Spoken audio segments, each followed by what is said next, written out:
Welcome to Stuff You Should Know, a production of iHeartRadio.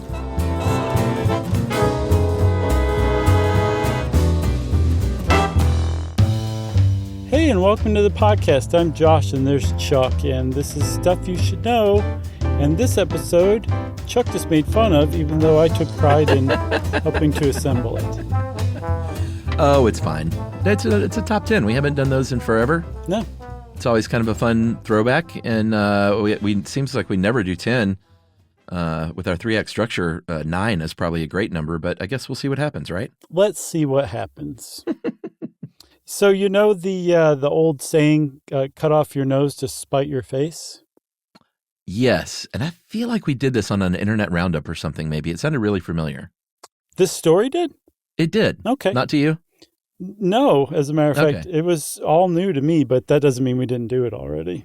Yeah, but you would remember this one because it involves self-mutilation. So just want to put out there that this actually has nothing to do with that phrase. And I'll explain why that phrase doesn't actually have anything to do with this. Oh, really? But I guess I should probably say that we're starting this episode out in like the worst possible way with a really downer of a story that may or may not have to do with spite. So I say we just go ahead and start that now. Okay. Yes, there is a book, and this is as the story goes, the book in 1904 called A Dictionary of Saintly Women. Mm-hmm. The story is that Viking, berserker raider types came pillaging southward to the British Isles at one point. Mm-hmm. Well, not at one point, in 867 CE specifically. And while they were doing their berserkering and ravaging of the villages and things, there was obviously the kind of thing that would happen would be assaults on people, physically, sexually, and otherwise. And so when they went to a monastery in Scotland, the Coldingham Monastery, Mm-hmm. the lead nun, Saint Aby the Younger, said, "Hey, here's what we'll do. We want to keep our chastity and our covenant to God. It's a big deal for us nuns. We should cut off our noses to keep that from happening because they won't assault us then." But not to spite our faces, to spite the Vikings. Yeah, not even to spite, I think. I think it's to protect themselves from sexual assault. Sure. I mean, this is all horrific. It is horrific. Yeah. No, I'm not saying like this is a laugh riot or anything like that. No, I'm just saying. No. I didn't think you were. Anyway, back to the horrific story. Saint Aby said, and she wasn't a saint at the time, but this certainly helped her case later on. She said, "Come, nuns, let's go sit around and talk. I have something to say to you. To prevent ourselves from losing our chastity, from being raped by these Vikings, we're going to cut off our own noses. I'm going to cut off my lip, and maybe I'll inspire you to do the same." And the rest of the sisters said, "Yes, let's do that."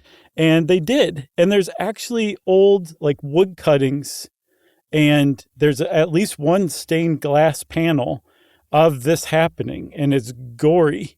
Even as a wood cutting, it's gory. Yeah. And when the Vikings showed up, they found these nuns missing their noses, bleeding, missing their lips, just in quite a state. And they were like, "We're just going to move on to the next monastery and see what we find there." The nuns, however, their lives were not spared, were they? Yeah, it gets even worse because what the Vikings did was burn the place down with them inside and killed them all. Yeah. But there's a different way of looking at this, and that is that these nuns protected their chastity, which, as you said, is like really, really important. They're known as the brides of Christ. And that's one of the reasons why they're chaste, why they're meant to die virgins, is because they have given themselves to Christ or to God. So as long as they're chaste and they die chaste, then they have fulfilled this covenant. Even if it's not by their own will or decision that they lose their virginity, if they lose it through force, it's still not quite the same as dying chaste. So they managed to come out on top, religiously speaking. So that's that story. Oh, the reason why it doesn't have anything to do with cutting your nose off to spite your face is because that phrase means that you're doing something in revenge to somebody else or to harm somebody else, but you're actually harming yourself much worse than you are them. Yeah, and they just burned them down. They didn't spite anybody. Right. So that's a heck of a way to kick off what was supposed to be a semi-lighthearted top 10 list. Yeah. Oh, wait. But doesn't it mean to spite your own face? Right. So you're harming yourself. Sure. Yeah, I got you. You see what I'm saying? Yeah, I just got confused. It's kind of like there's another saying that hating somebody is like drinking poison and expecting them to die. I've never heard that. It's a good one. It really gets the point across. It makes you not want to hate or stew or something about someone else. Wow, that's really good. I like that. Thanks a lot. I just made it up. Look at you dropping nugs. All right, let's talk about Henry Clay Frick, because he was a Gilded Age, I don't know about robber baron, but he was at the very least a mogul. And along with Andrew Carnegie, they made quite a lot of money together as partners in the steel industry. Yeah. That relationship went south, and Carnegie got him out of the picture, got Frick out of the picture, and, to the point where Carnegie was sued, and Frick actually won a lawsuit and won compensation and everything. But it wasn't like he was like, all right, we're all even now. He hated Andrew Carnegie for the rest of his life. Yeah, anytime like Carnegie's companies, I can't remember which steel company he owned, but anytime there was like some misstep or bad decision or business went awry, Frick would send a note like chiding him or taunting him for having made a terrible decision. Like just constantly kept it up. There was, I think Carnegie built a mansion in New York, and Frick was like, oh yeah, I'm going to build an even bigger one right down the street just to show you up. Like, would not let it go. Yeah, for sure. Anything you can do, I can do bigger and better. Mm-hmm. And so you would think at the end of their lives, they could just let bygones be bygones. And that's what Andrew Carnegie tried to do when he was in failing health. He said, can you get in touch with my old partner, Frick, Mr. Henry Clay Frick, and tell him he's got a great name, and tell him that I'd like to meet up with him and patch this thing up before we're gone off of this earth. And so they brought the letter. He dispatched his personal secretary, James Bridge, to send this to Frick personally. Mm-hmm. And Frick apparently balled up the letter and threw it back at him and said, tell him I'll see him in hell where we are both going. Yeah. Great comeback. I'll meet him in hell. Yeah. His other thing that he was said to have said was, not until he admits that I'm the Mary and you're the Rhoda.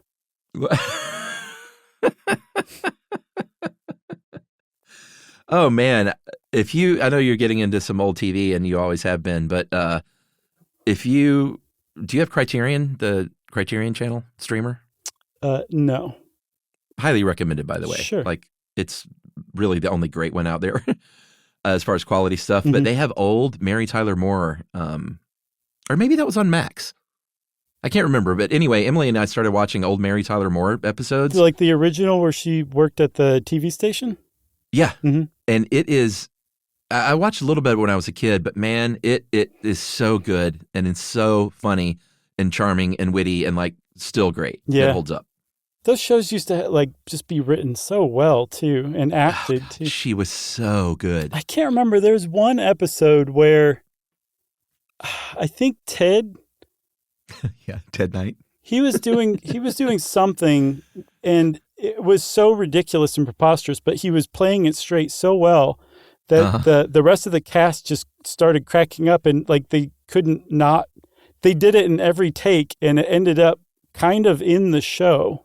It's some classic, like well-known episode, but check that one out. Make sure you see that one too. So good. Ted Knight and who's the woman who played Rhoda? Valerie Bertinelli? No. Valerie. It's killing me. Valerie Harper. There you go. Valerie Harper. Ed Asner. It's really a great show. And Mary Tyler Moore is just a gem of a human. Mm-hmm. I hope she's still good as a person. Sure. I watched the documentary about her. It's worthwhile. Oh, really? Yeah, it's excellent, in fact. All right, I'll check it out. Yeah, quite a woman. Well, thanks for the recommendation. Hey, sure. I feel like we've killed some time. Should we do a third and then take a break? I think that's a great idea, Chuck. All right, we're going to talk about Saddam Hussein. And Saddam Hussein didn't like one George H.W. Bush, who was the guy who said his name that way because of the first Gulf War. Yeah. He said, sure, I invaded Kuwait, but that doesn't mean you have to come over here and liberate Kuwait. And George Bush said, yes, we do. And as a result, after this war, Saddam Hussein was still in power. And he apparently was willing to use his power in all sorts of weird ways and tacky ways, frankly. And one of the ways he did that was he had a mosaic mural, an unflattering mosaic mural of George Bush laid into the floor of the entrance of the Al Rashid Hotel, one of the nicest hotels in Baghdad, if not the nicest. And the whole reason was, it also said Bush is criminal on it too.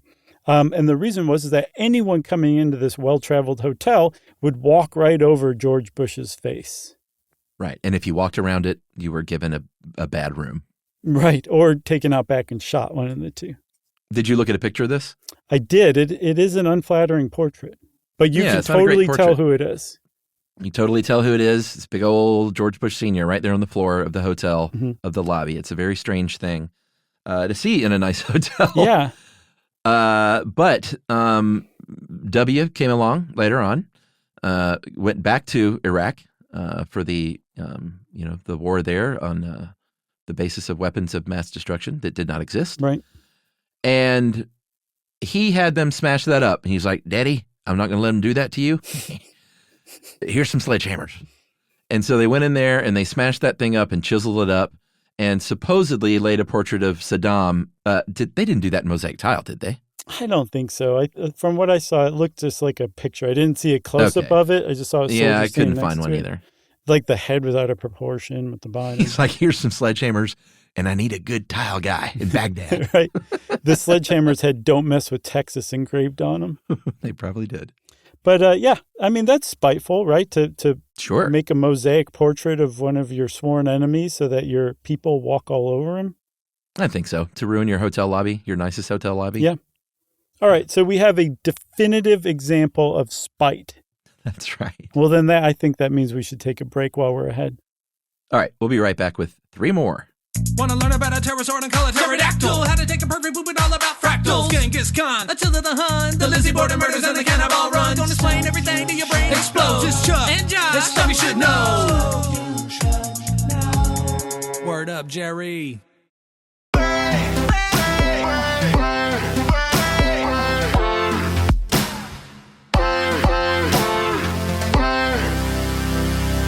Okay, Chuck, I guess we should, at this point, decide which one we're not going to do if we're doing 3, 3, and 3. Well, I think the Beatles one has the least amount of meat on the bone. All right. I was going to skip that one, too, or suggest we do. Great. And if you did it, I was just going to not talk. So I was going to skip it either way. Well, I mean, we can just quickly say that at one point after the Beatles break up, John Lennon wrote a song where he talked a lot of trash about Paul McCartney. So everyone knows that story. It's a very, very famous story. But the one that's really interesting to me is Ford versus Ferrari, because that is a terrific movie that I highly recommend. Is it on Criterion Channel?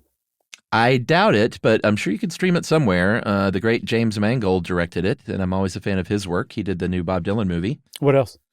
He did the last Indiana Jones movie, which was better than the one before. What else? I don't know. He's done James Mangold's good. He sort of has a very varied resume, which I always appreciate in a director. Yeah, I was going to say that's all over the place for sure. Yeah. So I guess if you've seen Ford versus Ferrari, you're familiar with this story? I am, and I do recommend it. He also did the Wolverine movie and the Logan movie. So yeah, he's all over the place. Okay. So I'm going to tell this story then because I haven't seen that movie, so this was new to me. Ooh, you'd like it. Okay. So in the 60s, Henry Ford II, who was the successor president of the Ford Motor Company, and I guess probably a relative of Henry Ford's, he decided that he wanted Ford to get into racing just to basically like make Ford, just to expand the brand, basically. Yeah. Rather than just giant land yachts, we also make really fast cars too. Totally. He also was like, I know that there's probably easier ways to get into racing than to build race cars. And that is, let's just buy Ferrari. Like they were already known around the world for building cars that were just fast as all get out. That's right. And their very famous founder, Enzo Ferrari, pitched a deal for $18 million for 90% interest in the company. And as the movie portrays it, this isn't in this article, but as the movie portrays it, if I'm not mistaken, and I'm not sure if it's true or not, but at least it was in the movie, I don't see why they would make this part up, is that he was using that deal to get a better deal from Fiat. So playing one against the other, which will really make someone mad in business. Sure. Apparently, when Ford showed up to sign the paperwork, Ferrari said that, you know what, this Ford assembly line, this bureaucracy that you've got in this company it's not how we do it over here. So no deal. Right. And Ford was not very happy about this, right?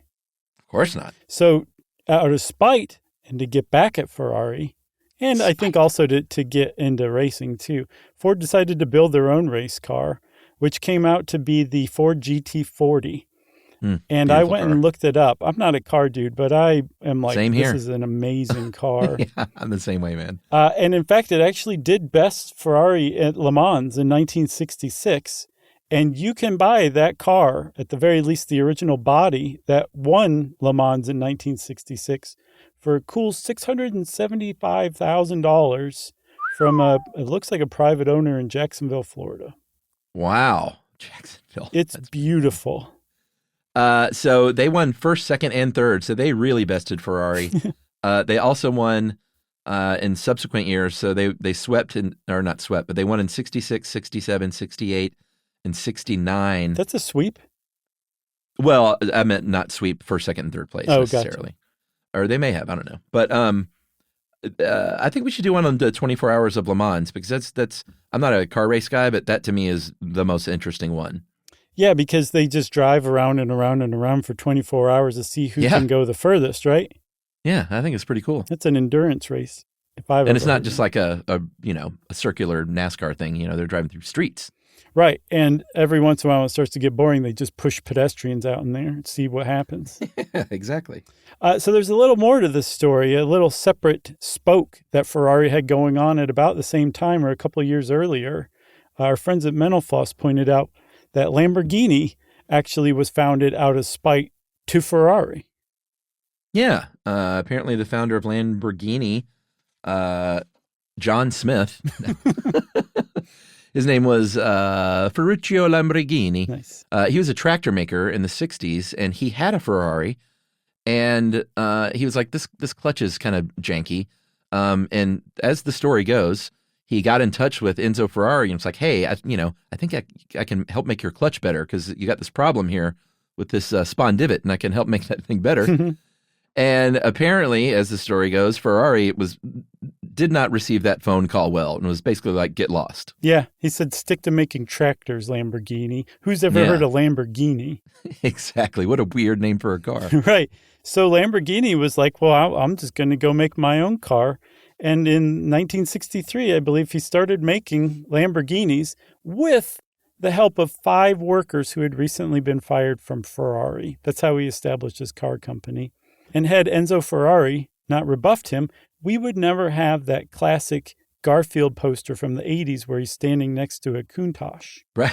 Oh, the Countach.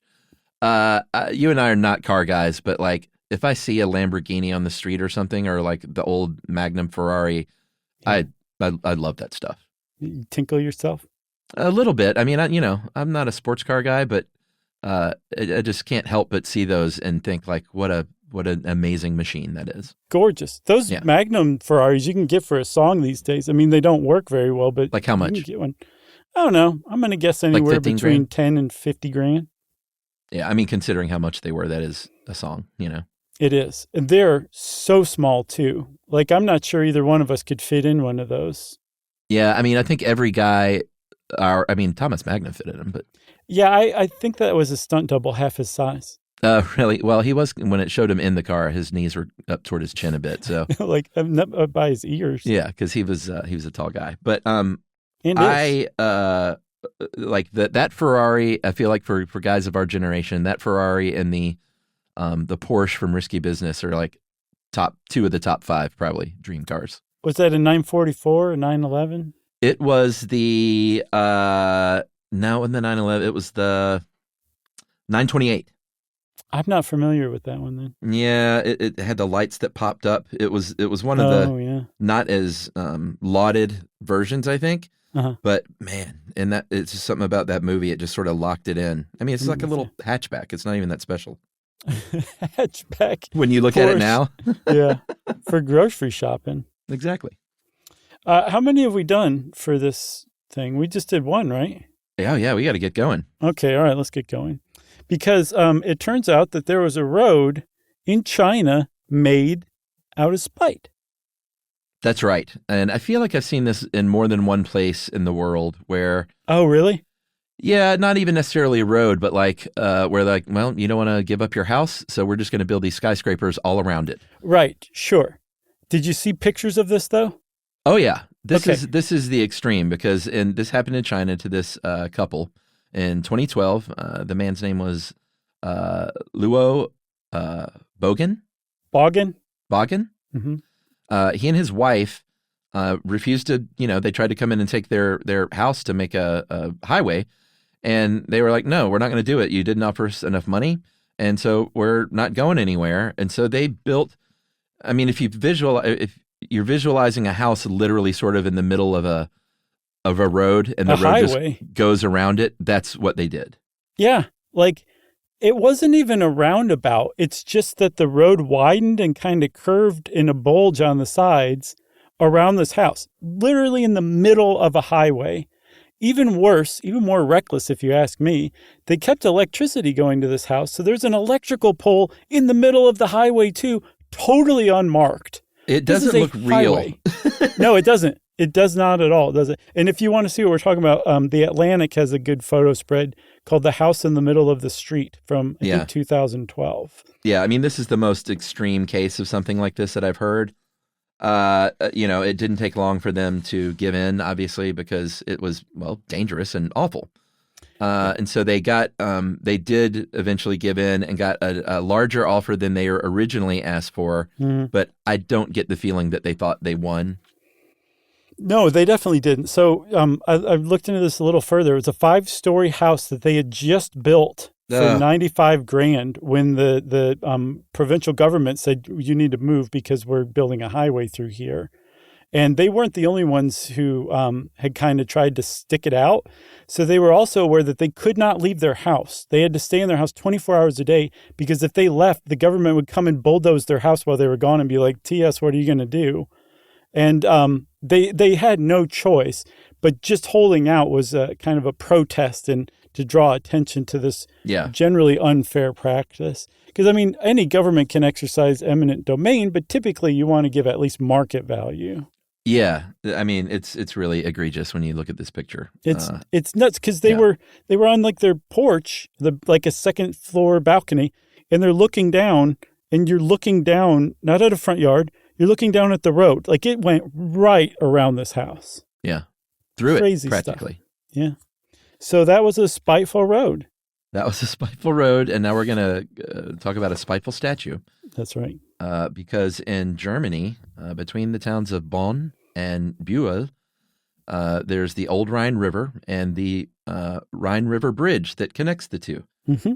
And so the little bridge man, or the Brückenmann, it's kind of a mouthful, is the little bridge man, and that is a sculpture of a guy sort of bent over, sticking his butt out. And that became the subject of a lot of contention, eventually backfiring. Is that right? Yeah. So the story went that in the late 19th century, I think December 17th, 1898, this bridge between Bonn and Buell, which was supposed to be a joint construction project between the two, ended up being paid for entirely by Bonn because Buell was like, we'll use the bridge, but we're not going to pay for it. You go ahead and pay for it. Yeah. And so under wraps until this unveiling of the bridge was that little statue of a little man carved into the bridge with his butt sticking out, basically mooning Buell. Yeah, mooning Buell. Can you imagine just the hilarity of seeing that? Yeah. When it was unveiled? But like I said, it backfired because that statue became a bit of a local icon. So it was on banknotes. It was on, people took pictures of it. It was on local postcards, and it was a little tourist attraction. But what they did was they put a tax on the bridge, but only a tax going one way and not back into your own place. Right. So what happened was From the Buell side, they could see the statue because it was pointing, its butt was pointing at them. Right. So they got all the benefits of seeing this thing without having to pay to cross the bridge to see it. If you're on the other side and you wanted to go actually see this statue, you had to pay to get across. Yeah, and you can believe that anytime you had out-of-town guests visit, you had to take them to go see the little bridge man. Go see the butt man. So, yeah, they ended up, what was supposed to be a joke at the expense of Buell ended up to be an actual expense for the city of Bonn because they had to pay this fee to get onto the bridge. But supposedly they're friendly rivals still, or they were. Now I think they're one town, kind of like Budapest. There's Buda and Pest, and it's separated by the river, but it's still one city now. Yeah. Same thing. And that's what Bonn and Buell. Interesting. That's how I understand it. So this you can still see the little bridge man, but he's not the original. The original was almost destroyed in the Second World War. The bridge was, at least, but they were able to get their hands on the statue and get him out of the Rhine. They put him back on the rebuilt bridge, but then some local youths in 1960 destroyed that. So now there's a recreation of it on the bridge. Little punk rockers. Yeah. Little Not punks, 60, at least. Yeah. So that was a little bridge man made out of spite. All right. And I think that's break number 2. And we'll be back to finish up with 3 more right after this. Wanna learn about a pterosaur and call it pterodactyl? How to take a perfect poop and all about fractals. Genghis Khan, Attila the Hun, the Lizzie Borden murders and the cannibal runs. Don't explain everything to your brain explodes. It's Chuck and Josh. This stuff you should know. Word up, Jerry.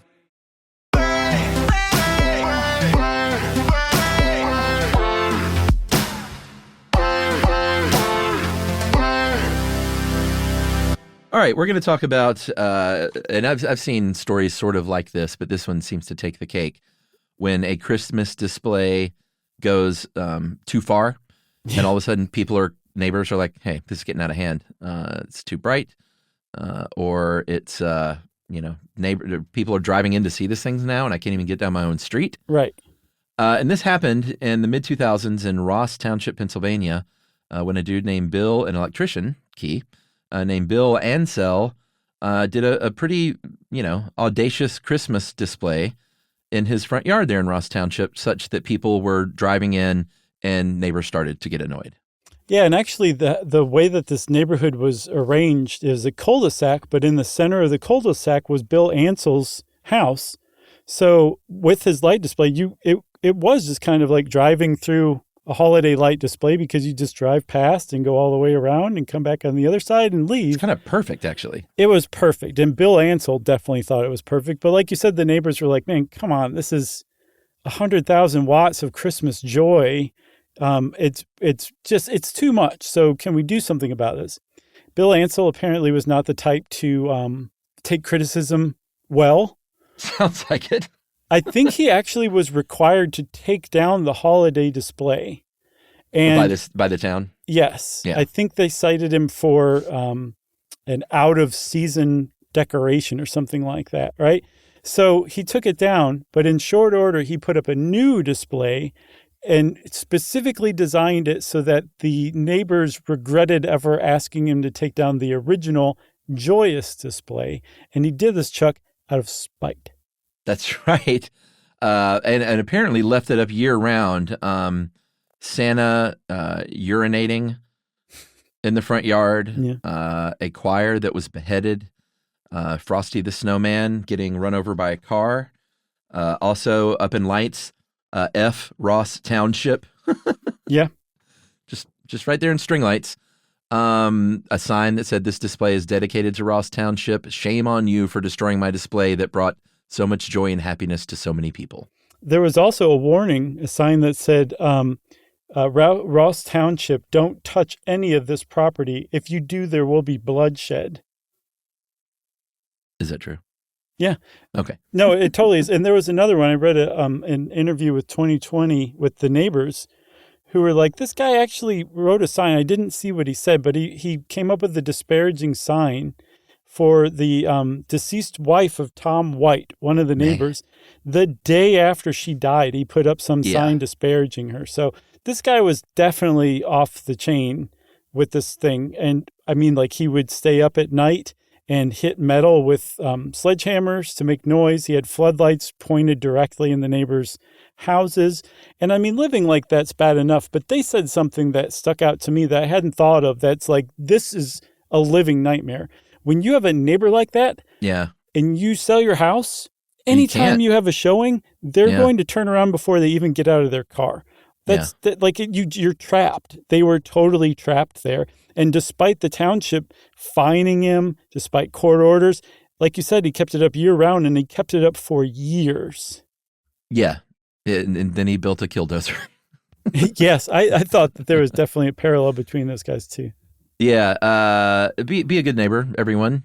Be a good neighbor to your neighbor. That's all you got to do. You don't have to, you can go above and beyond if you want, but just be like base level good. Sure. And if if your neighbors come to you with a complaint about some special thing that's special to you, rather than going off the handle, maybe say, well, let's figure out a compromise because this is really important to me. Yeah. And let's not tank everyone's property values. We're all in this together. Sure. And if they're like, no, we insist you take it down, then you do something out of spite. At least give them a fighting chance. That's right. This is super spite. Spite plus. We want to thank not just our friends at 2020, but our friends at Mental Floss, too, for pointing that one out to us. That's right. So I think we got a couple more, right? That's right. We'll move on to Prince Rogers Nelson, a.k.a. Prince, a.k.a. for a little while, the artist formerly known as Prince, because very famously, Prince changed his name in 1993 when to an unrecognizable symbol. It was sort of the symbol for man and woman, and it had some other flourishes and had kind of been tweaked and redesigned over the years. It was on different pieces. You know, he had a guitar shaped like that previously. Yeah. I think it was on his motorcycle in Purple Rain, maybe. Oh, yeah. But it was a symbol that had been around his world for a while. And Prince said, "Yep, that's my name now." And everyone just thought he was don't wear it out because you can't say it so that's impossible. Right. But I think at the time, I remember everyone just thought it was Prince being Prince and being strange and being eccentric.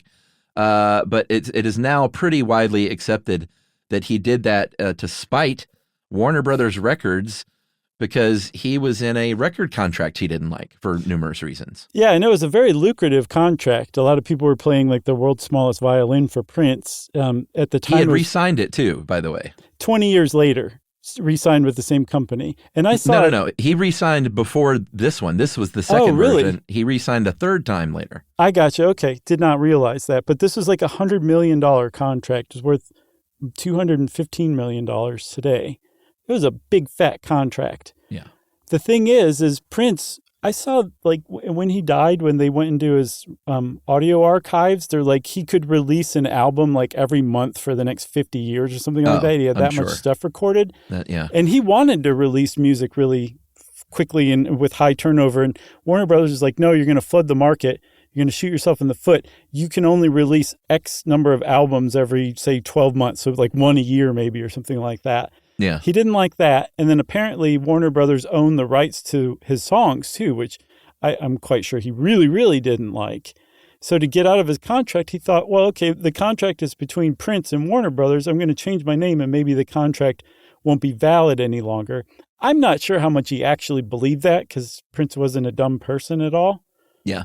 But at the very least, he was trying to humiliate Warner Brothers, make life harder for them. And he did all this, as you said, out of spite. That's right. He also wrote the word slave on his cheek in a lot of performances at the time. Mm-hmm. And it didn't work. He had to see the contract through, which was just another few years. I think in 2000 it expired. And then he was Prince again. And like you said, bygones were bygones, I guess, because he re-signed yet again 20 years later with Warner Brothers. Yeah, one of the things that Warner Brothers, too, had to do, Chuck, was they had to send out digital files to the media. And this is the 90s because there was no way to there was no like combination of keys on the keyboard to make this symbol.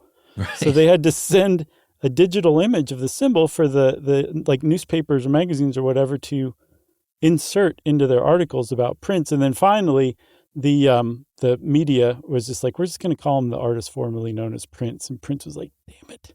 Right. Work around. Yeah, exactly. So R.I.P. Prince, man, he was pretty great.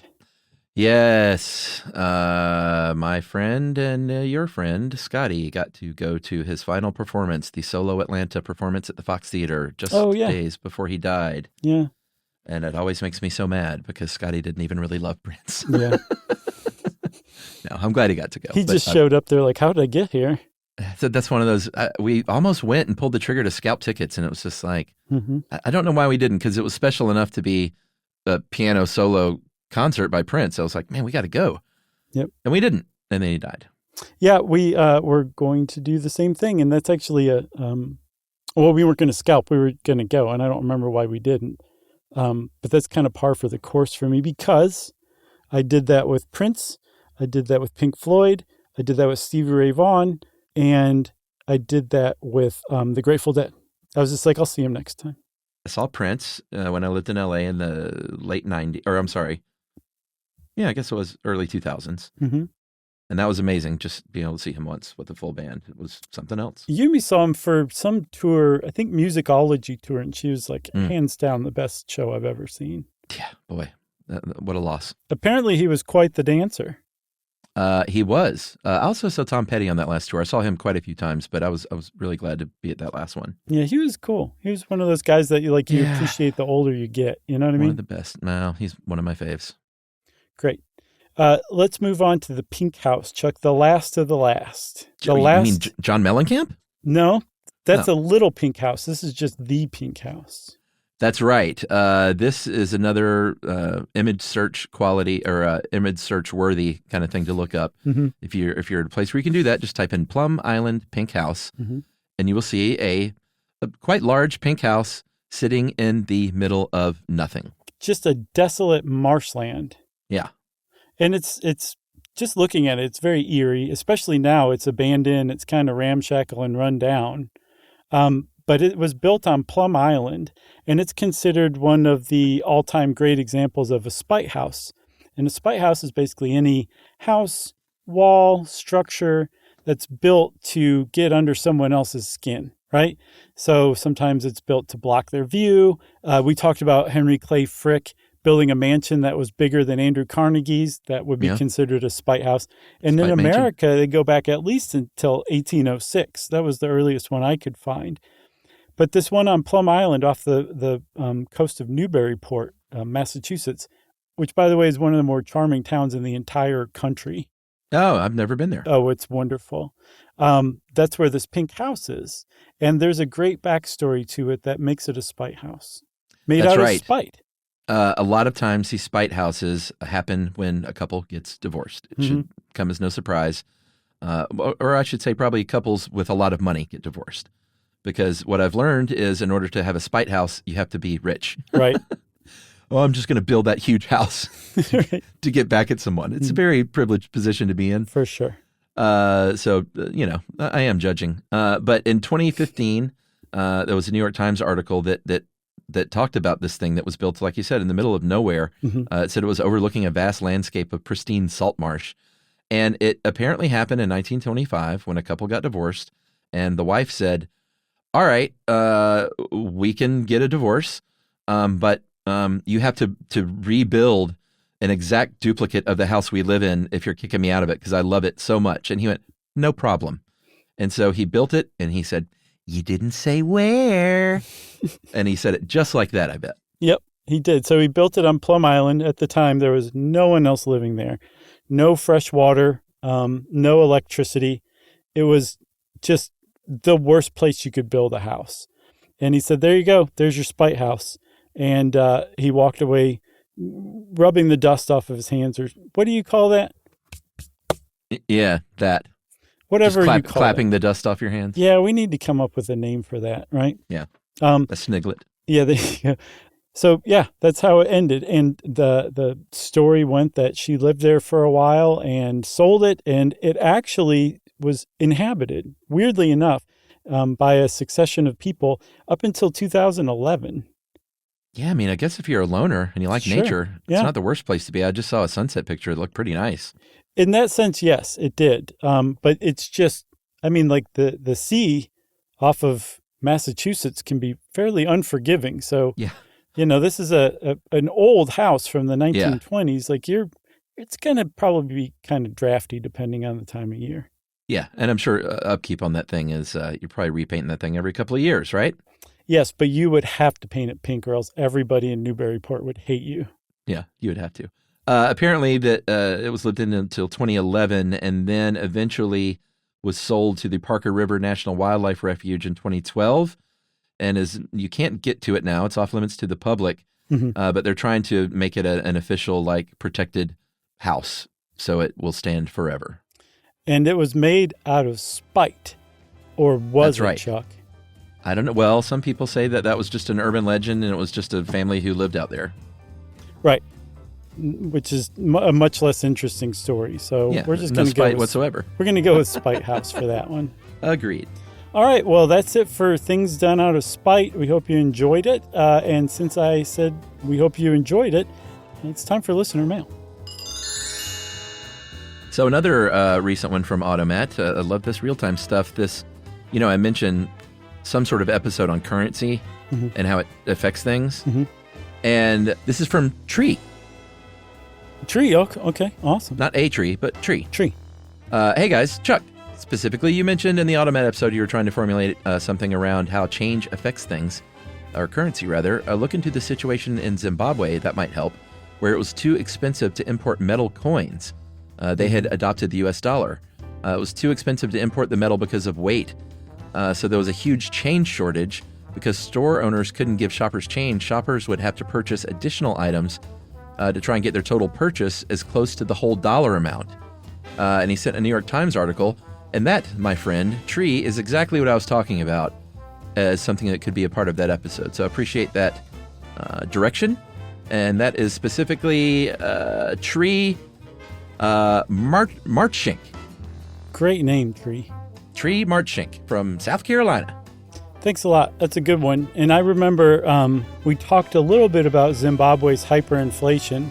Oh, yeah. Where people were like showing up with actual wheelbarrows of cash because it was just going nuts. That was crazy. I remember that. Great example. Yeah, we got to do that episode. Yeah, there's got to be more to it. For sure.